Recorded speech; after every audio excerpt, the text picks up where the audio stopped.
Good morning, good morning. Thank you for coming to another Black Affairs Committee event today. I would like to welcome all of you to another grand event. Today, ladies and gentlemen, I have the pleasure of bringing a speaker to you. His name is Dr. J.L. Hutchinson, Jr.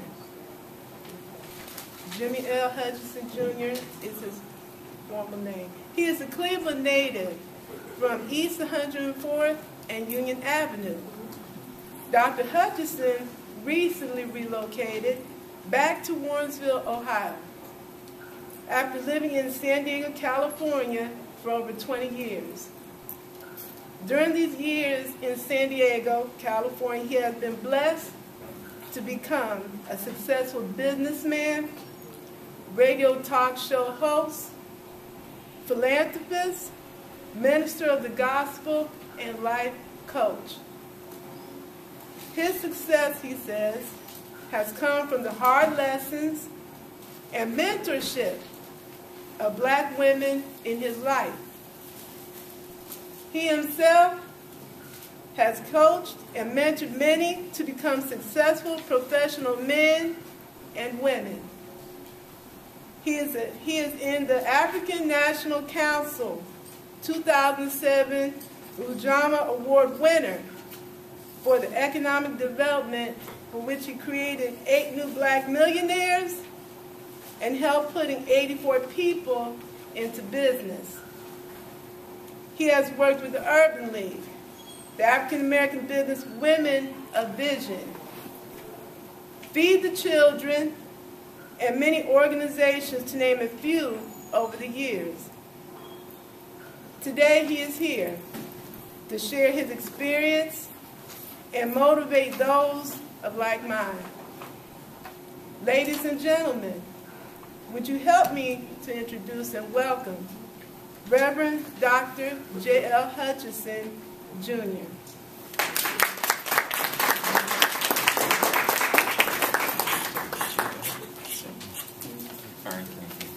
Thank you, folks, for actually letting me come here and speak, because it's a very important thing to me. Black women have played a very significant role in my life, and what we're going to do, we don't know each other, but after we get through, we're going to know a little bit more about me, we're going to know a little bit more about yourself, and we're going to know a little bit more about our great Black African American women.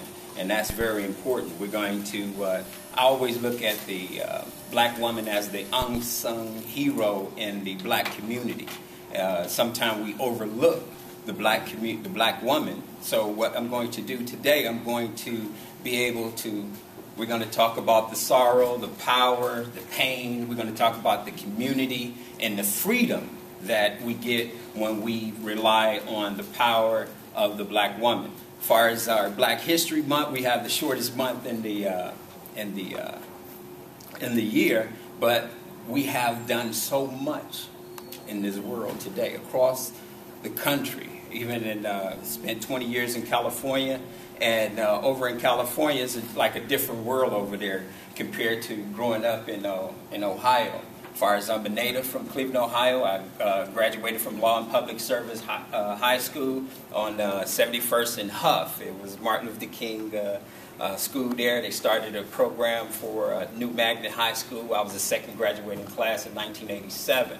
What we would do, we would go and we would do go down to Cleveland State University, and we would take classes, college classes, and gain college credit. So when it was time for us to graduate, we would actually be ahead of everybody. It was put together by some professors at Cleveland State University, some congressmen, and I don't know if you remember Mr. Frederick Holliday, you know, as far as in regards to the busing.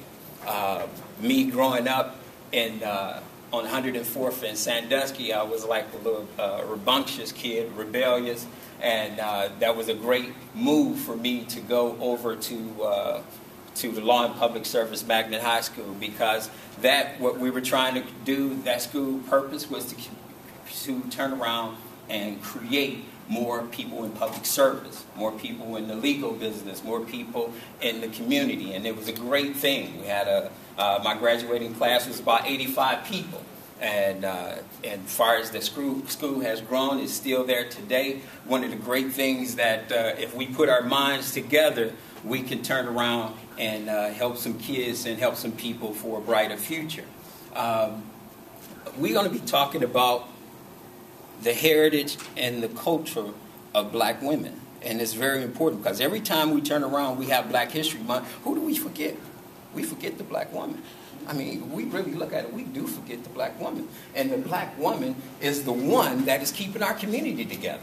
As far as the African American community is being kept together by the black woman. As far as even the absentee of the black man.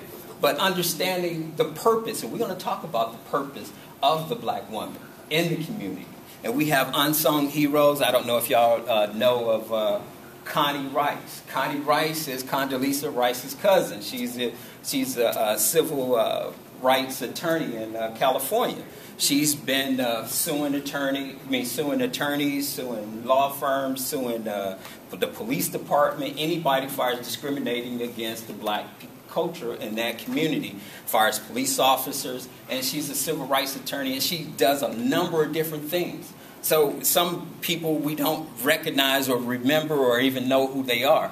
And just like Shirley Chisholm, I was reading about her. I mean, I didn't know it was a first black female to run for president of the United States back in 1972. That's some history that, as me growing up, how could that escape me? And that's supposed to be part of my history, part of my heritage, part of my culture. And I started reading and started thinking about some things, and I was reading back in 1858,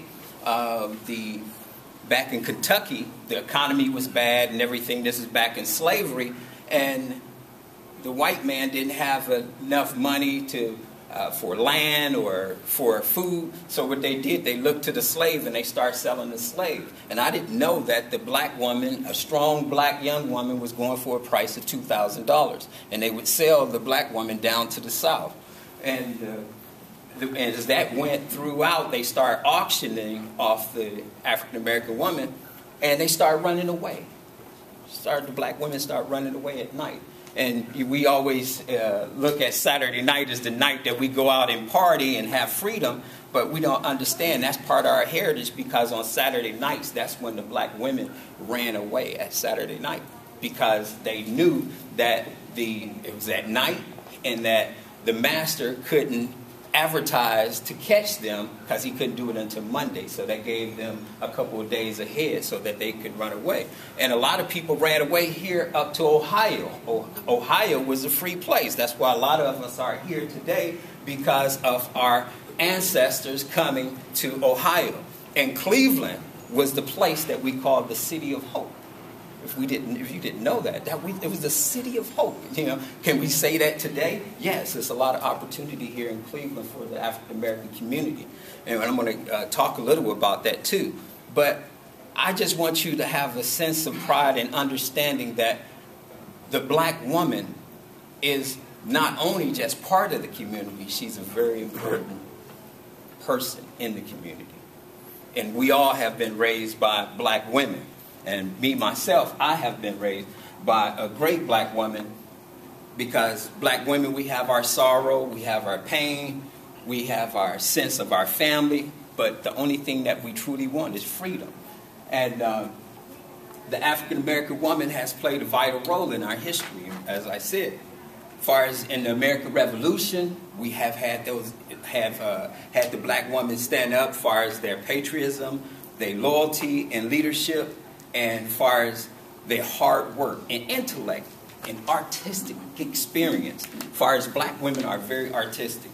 And getting to the point of me, myself, just to get you a little knowledge about me, when I went to that school, Law and Public Service, my first job was working for a law firm. Here I am, a kid at the age 16 years old, working for a law firm, and they hadn't hired a black person in 104 years. I was the fourth black ever hired. I was the fourth male, the fourth black, the second black male ever hired, and never have hired another black male since then. And they still around today. It's a patent law firm here in downtown Cleveland. And that being there, I met this lady named Roma Blunt. Roma Blunt became my mentor, my business mentor. She seen something in me. She seen something that I could do something.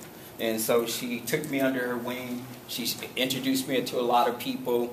I started a little business, a little consulting business. I remember my little business cards.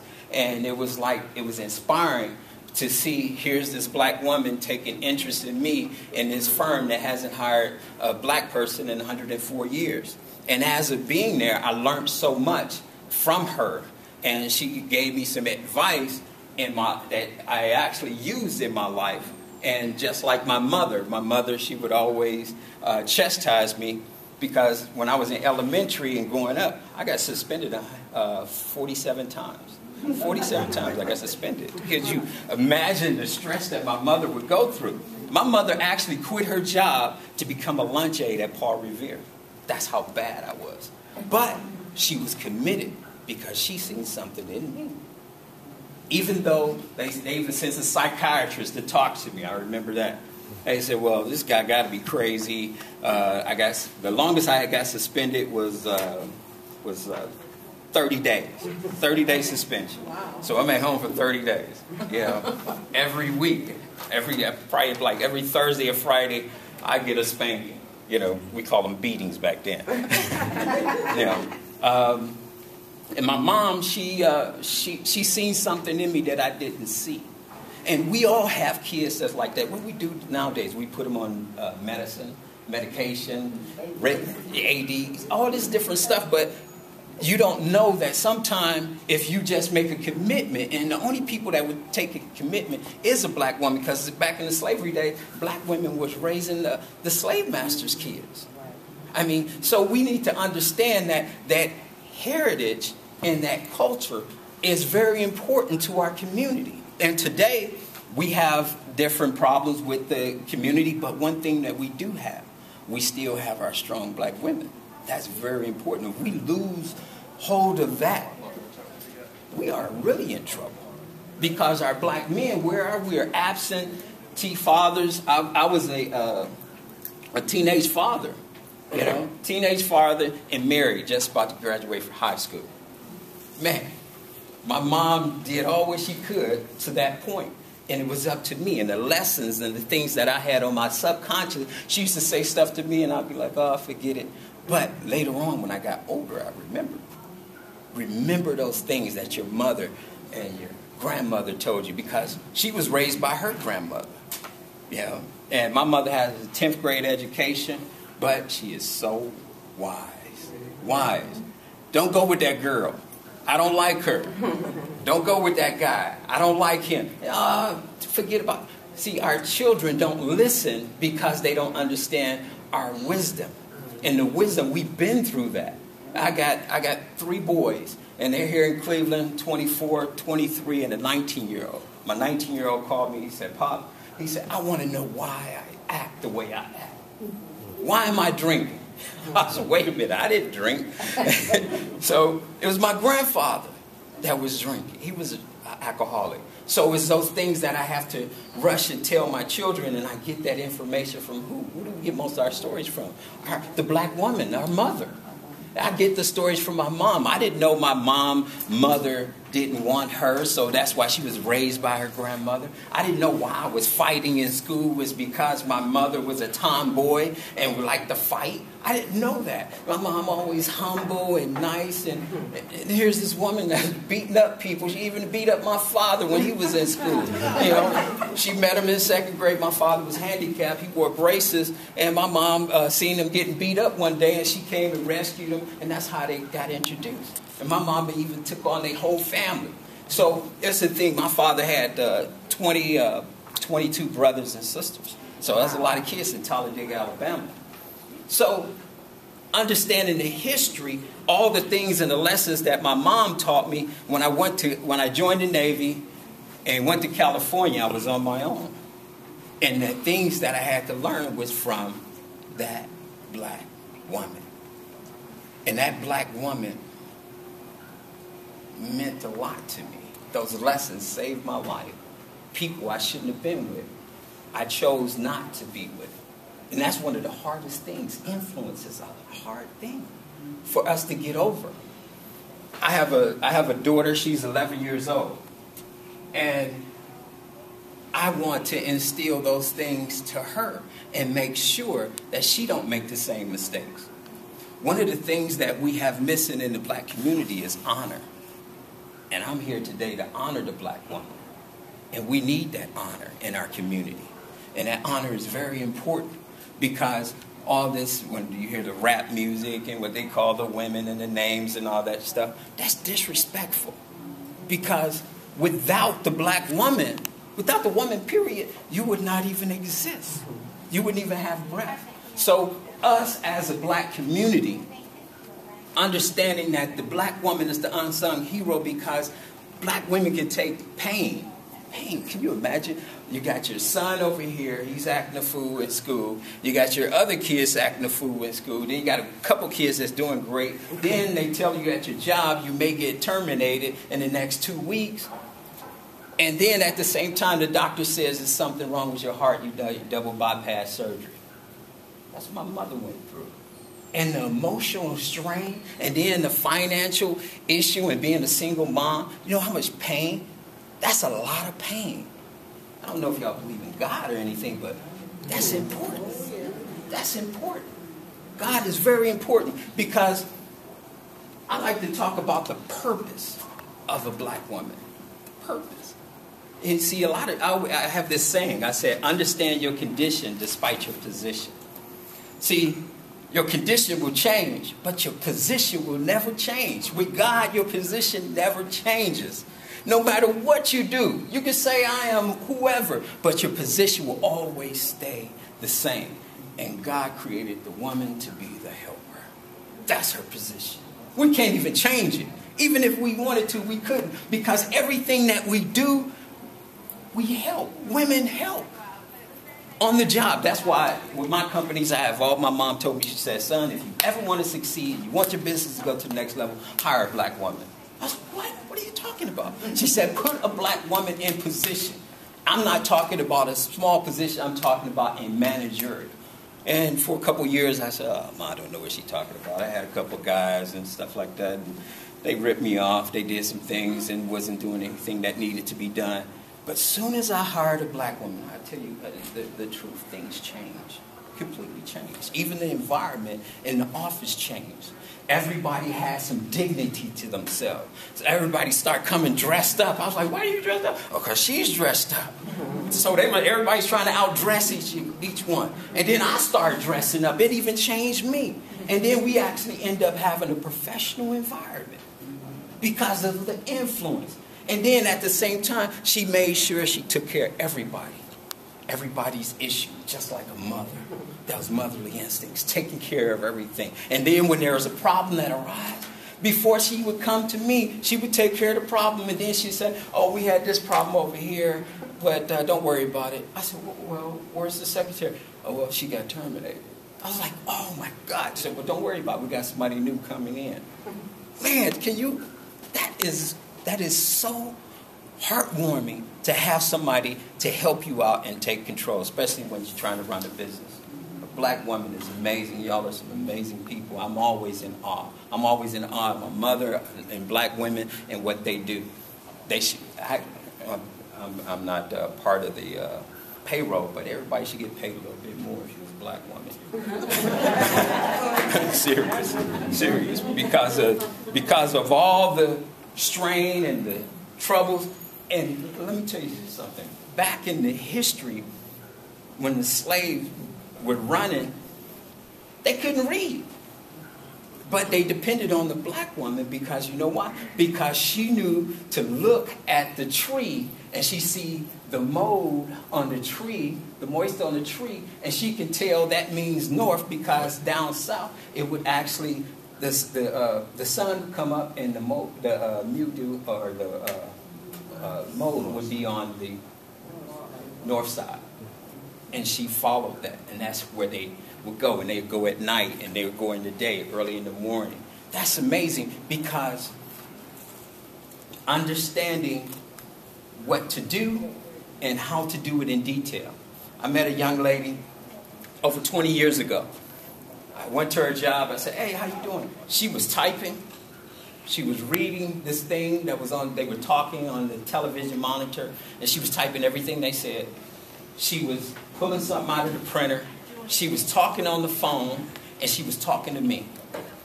I was amazed because women could do multiple tasks and do it good. I mean, and she did that, and I said, you know what? Could you come work for me part-time? And she did. And do you know, we have made a lot of money together, and she's still my partner today, my business partner in California. Her name is Akiba T. Menifee. And it was like amazing. She never had a father figure.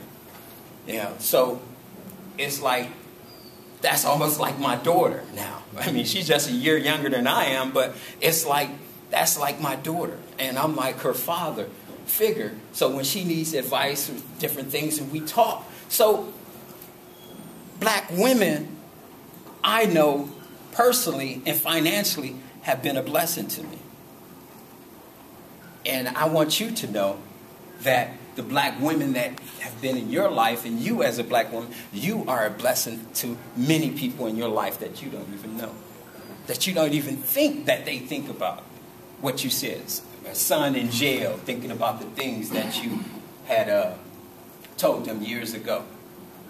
Those things are very important. I want to share a story with you.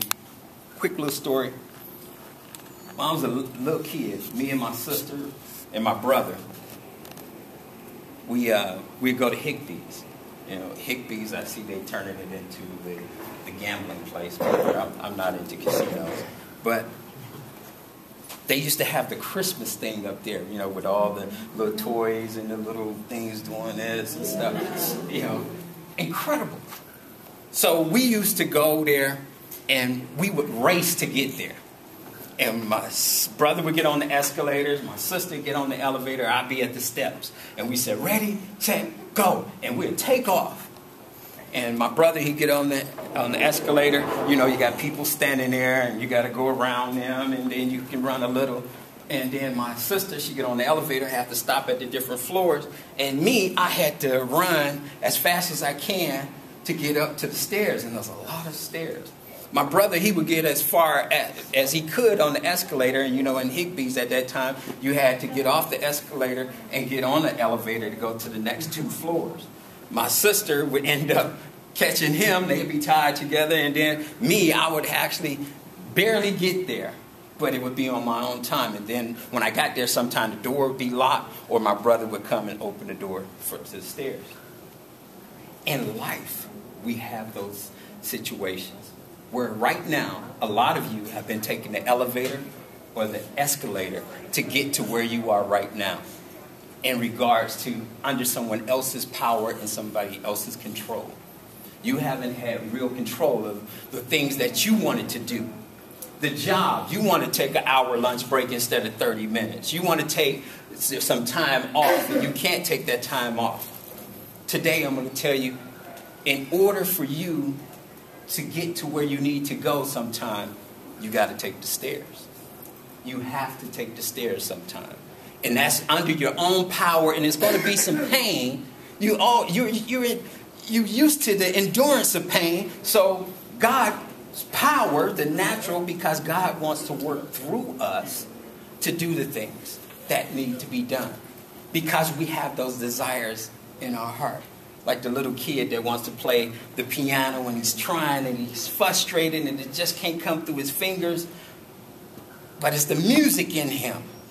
And the music in him compels him to learn how to use those keys, to play the music. That's what God wants to do to each and every one of us. He wants to be able to use us, through us, to do those things, to take care of those kids that's homeless, to feed the poor, to fire the people that need to be fired, And then at the same time, He wants us to have the best. And the black woman is the best expression of that use. Because the black woman can do multiple things, and her expression of those things, God working through her, raising a family, counseling the husband, because sometimes they need to be counseled. Then at the same time bringing in the bacon. And then going and cooking, washing dishes, and then go to prayer meeting, and then join the staff on the prayer at the prayer breakfast to do something there, to volunteer, or to just to usher, or even preach. Do you know that the black woman has a lot of different roles, but takes her position and role as working for God and God working through her? She takes that with so much dignity and pride. And that's what we look at the black woman, because the black woman can be whatever she wants. She can be a mother, wife, sister, aunt, friend, mayor, doctor, lawyer, nurse, professional, minister, activist, actor, scientist, engineer. And I would love to see a black woman as president. Because don't you think having a black woman as president can change a lot of things, because she's multitask? And then my mom used to tell me, said, when a woman sleeps, she's still thinking. And you know, I took upon that as like a little test for myself. I said, well, I'm going to go to bed and I'm going to read. And before I go to bed, I'm going to fall asleep while I was reading. And hopefully I could be thinking and be at least behind or close to a black woman's thinking. It doesn't work. Because sometimes I can't remember certain things, but, you know, like women, they can remember, hey, you know, it's not about the trash today, it's about that trash 5 years ago that I told you not to throw away, you threw my good papers away. And I was like, I didn't know it was your trash, or that ring that you gave me, we supposed to make that payment, that's why those people calling on the phone. I mean, those things, black women remember those things. I mean, the littlest things. But having that and utilizing that purpose is very important. And I want to take you, like I said, take the stairs. I want you to be able to take 7 steps. Understand, if you go take the stairs, there's 7 steps that you actually need to really, really focus on in order to get to the top. I've used this with a number of different people. I used to give this away for free a long time ago. And people used to take it, throw it in the trash. Not just to laugh. But it was something that God gave me. See, God gave me purpose, and my purpose is to help identify those people that have the purpose and understand their dreams and want to make the effort to be better than they are today. No matter what age they are. And identifying your purpose is very important. And a lot of us, we're in jobs now, work. Some things you like and some things you don't like. You know, the pay is always good to a certain extent. When you first get the job, the pay is excellent. But after a while, I've passed that grade, that pay grade. That's why it's important when you have purpose to write things down. Write it down. You know, because it gives you a clear understanding of where you're going. We can find ourselves during the day doing so many different things. Busy, but having something that's focused in the next 3 months, this is where I'm going to go. If I'm not there, I at least want to be able to have something written down to tell me that, hey, I'm off track or I'm on track. That's important. And we are always afraid to write down money. How much money you want to make next year? How much money you want to make this year? How much money you going to spend for Christmas? We always get to Christmas and we say, well, all right, we got this coming in, this coming in. I know, okay, if I spend this, I know I got my tax refund. I better get my stuff so I can get my taxes done and get my money. I mean, so we planning to that point. But what about your life? Because listen, black women, as we get older, our parents get older, and they are depending on us to take care of them. So it's in our best effort to take care of them.